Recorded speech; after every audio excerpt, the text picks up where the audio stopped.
Nandito po ang aking pamilya. I-introduce ko na si Mrs. Katapa. At yung anak si Marina, si Carmina, at yung kapatid po sa John. Kasama po natin sa imbahada natin po si Mr. Garcia, Diego Garcia. At dito po ito nagtatrabaho pa natin sa TFC, si Jomar. At ating mga padating na yung mga taga-Batangas Association UK. Andiyan na po si Mr. Roger Fortunado sa kanyang may bahay ang Governor President ng Batangas Association UK, Lorna Fortunado. Talagang tama ang timing po. Kaya nga na nasabi ni Dennis at Vincent, suki na po tayo nitong Batangas Varsitarian. Lagi po tayo maiinitahan at nagpapasalamat naman po tayo at lagi tayo maiinitahan sa mga events. On behalf of ang sabi sa akin 15 minutes, so I have to write a speech. Mahaba yung 15 minutes eh. I have to write something anyway, on behalf of the Philippine Embassy, let me congratulate the officers and members of the Batangas Varsitarian International UK as you celebrate the first anniversary of the organization. I recognize the hard work, commitment, and enthusiasm that went into getting this group together. I, however, not only come here as a Batangueño, I am a fellow Batangueño from Malinagtag. So I have been privileged to identify myself with this group.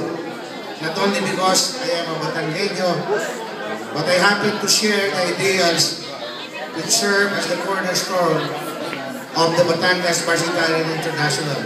Discipline, loyalty, and courage, prominently incorporated in the group's logo, are not just the stereotypical characteristics of the classic Batangueño.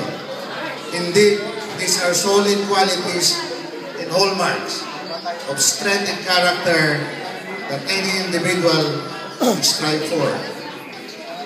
The Batangas Varsitarian International UK follows the long-standing BVI tradition for being an organization not just for social purposes, but more importantly, for service as well.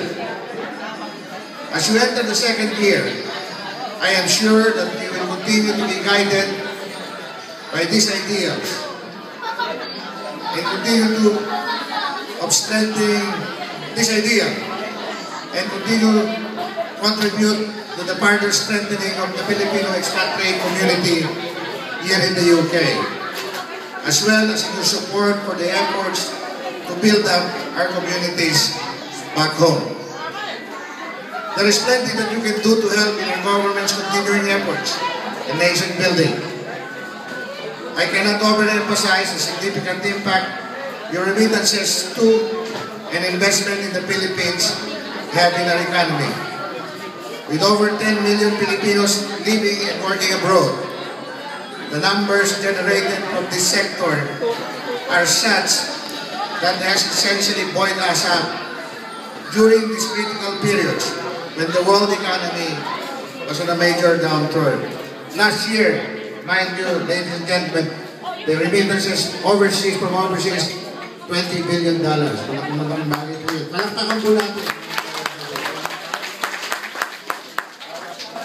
But beyond this, the community's contribution in showcasing the best of the Philippines and its people should be equally acknowledged.